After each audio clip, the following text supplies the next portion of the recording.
नमस्कार, स्वागत है आपका बेटियों को समर्पित हमारी इस खास पेशकश में। मैं हूं आपके साथ मीना शर्मा। विकलांगता हमारे समाज में आज भी अभिशाप मानी जाती है, लेकिन हिंदुस्तान की एक बेटी ने इसी विकलांगता को शिकस्त देकर दुनिया में अपनी नई पहचान बनाई है। राजस्थान की बेटी और हरियाणा की ये बहू आज देश का गौरव है, तो निराशा को उम्मीद में बदलने का दूसरा नाम। मिलिए दीपा मलिक से।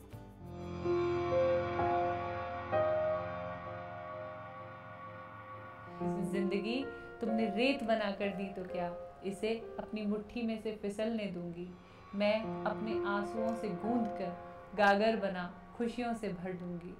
जिंदगी तुमने लंगड़ी बना कर दी तो क्या, इसे इस कुर्सी पर घिसटने दूंगी। मैं तो हिम्मत हूँ, अपने दृढ़ निश्चय से पुनः बिन सहारे के चल दूंगी। अगर आप जिंदगी में कुछ कर गुजरने का सपना देखते हैं तो 44 वर्षीय दीपा मलिक की ये मुस्कुराहट आपकी उड़ान को नए पंख दे सकती है। घावों से हताश होने की बजाय कैसे उन्हें कामयाबी का जरिया बनाएं, ये आप दीपा मलिक से सीख सकते हैं। हर सूरत में खुश रहने वाले इस चेहरे के पीछे दर्द और सफलता की एक लंबी कहानी है। काफ़ी वक्त लगा ये पता लगाने में कि ट्यूमर स्पाइनल कॉर्ड के अंदर है, और उसकी फिर सर्जरी हुई, फिर रिहैब हुई। लगभग 3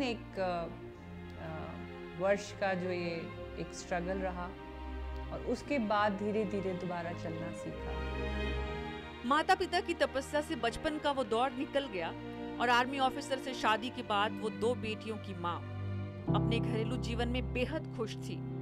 लेकिन 1999 में एक बार फिर स्पाइनल कॉर्ड में ट्यूमर की शिकायत ने दीपा की जिंदगी बदल दी। वो लकवे का शिकार हो गई।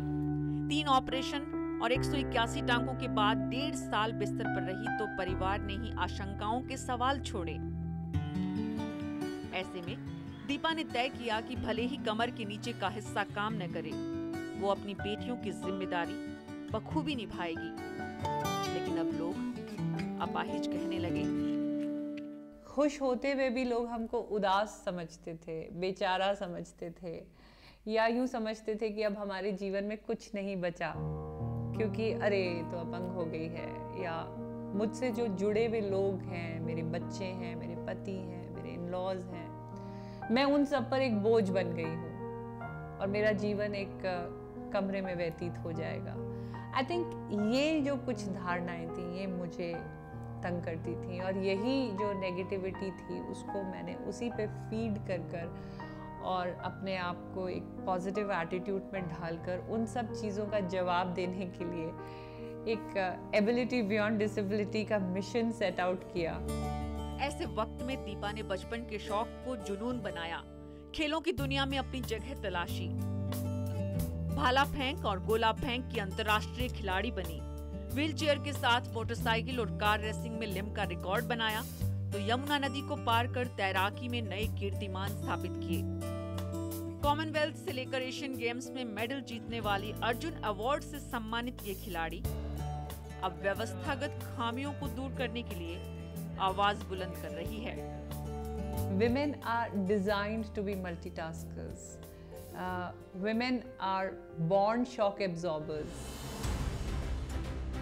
विकलांगता की सारी सीमाओं को पीछे छोड़ने वाली ये पहली भारतीय बेटी है जो पैरा ओलंपिक यानी शारीरिक रूप से विशेष लोगों के लिए होने वाले खेलों में भारत का नेतृत्व कर चुकी है। दीपा की कोशिशों का ही नतीजा है कि हवाई जहाज में व्हील चेयर पर सफर करने वालों के बोर्डिंग पास पर मरीज की जगह मेहमान लिखा जाता है। तो खेल मंत्रालय पैरा खेलों में पदक जीतने वालों को भी बराबर पुरस्कार राशि देना शुरू कर चुका है। ये देश का स्वाभिमान है, हमें इन पर अभिमान है। कहते हैं बेटियों में सहन करने की क्षमता कुदरत ने ज्यादा दी है। दीपा मलिक ने उन तमाम कहावतों को हकीकत में तब्दील किया है।